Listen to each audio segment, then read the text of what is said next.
Hey y'all, it's Michaela from Michaela DIY. If this is your first time tuning into my channel, I'm currently in the middle of a huge kitchen renovation that I've been doing mostly myself with a little bit of hired help. I've taken out all the old cabinets, took down the soffit, the drywall, and the popcorn ceiling, and turned it into this blank slate with a fresh drywall and paint. It's been a long journey, so don't forget to subscribe and turn on notifications if you want to see how this kitchen renovation turns out.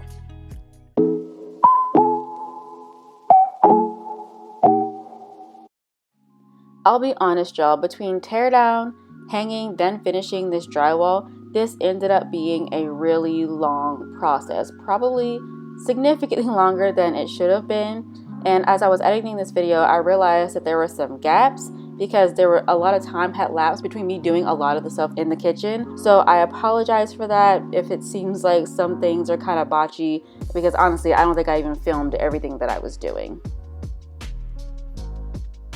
I started out by removing the old insulation, which was pretty gross. I found some old tiny eggshells, which are likely from some geckos since they are pretty common in my area. I did poke around the insulation just to make sure there was nothing still alive in there, so I didn't find anything, so that was good. Once I got all the drywall down, originally I ran into a setback because the backer board was separating from the floor plate, which I realized it might have been causing some of the rot, along with some previous water damage that didn't get repaired. So I wasn't really sure what to do. So I reached out to my realtor because she flips houses and has connections. So I contacted a contractor to get some guidance and was able to just do a little temporary fix until I can get the exterior board repaired or replaced. Moving on to the drywall installation, y'all, this really kicked my butt, which is another reason I didn't film as much of it, because I genuinely was just annoyed and overwhelmed by it all. For example, my cutouts for my outlets kept being off by like a half an inch to an inch, and my partner, he did the best that he could to help me hang all the full sheets of drywall, but we were struggling. This was probably the longest part of the process, and I don't think that I am a fan of hanging drywall, so if I ever have to do this again in the future, I might just hire it out.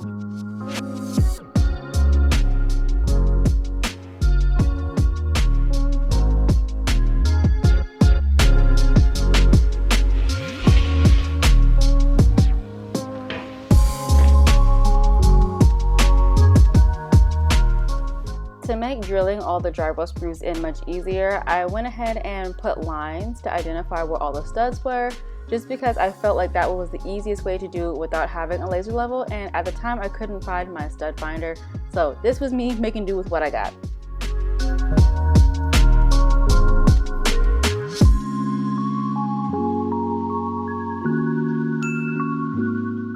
Once I got to this last wall, I started seeing the light at the end of the tunnel because I was able to move a little faster while working with smaller pieces of drywall and not having to wait for anyone to help me like I did with the full sheets of drywall.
Arigato.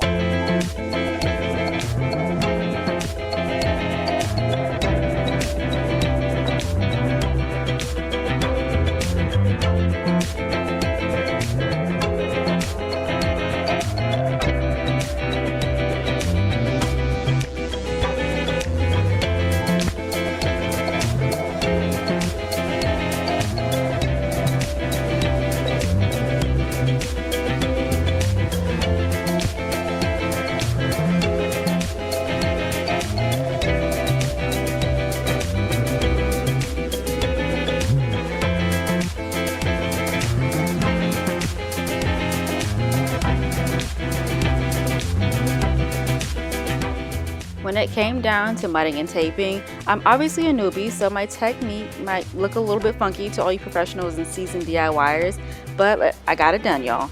I pre-filled all the gaps between the sheets of drywall and the areas that got damaged, so I just kind of cut those out and filled those in with a thicker 45-minute mud.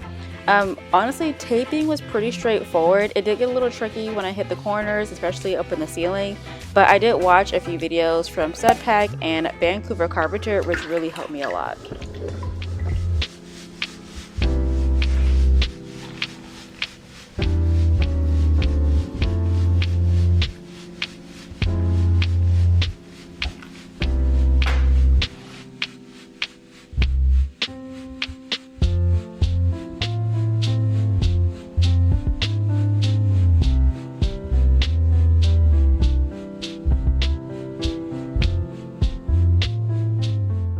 As I mentioned before, I went through and pre-filled all the damage and the gaps that were over 1/8 of an inch, which pretty much ended up being all the gaps in between the drywall, especially up in the corners. After seeing all the footage together as I'm editing this video, I don't think we did too terrible of a job for our first time hanging and finishing drywall. I only worked in small batches to fill since it dried much quicker than the all-purpose joint compound. I did have a really uneven spot that needed some extra attention to make it level. It's not perfect, but I did my best.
After I went through and taped, I did about 3 coats total over the tape, making the mud thinner each time. I didn't do a whole lot of sanding since I'm not too worried about having a super smooth finish, since the majority of this will end up getting covered up.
Finally, we were able to move on to painting. As I mentioned, this has been an extremely long process.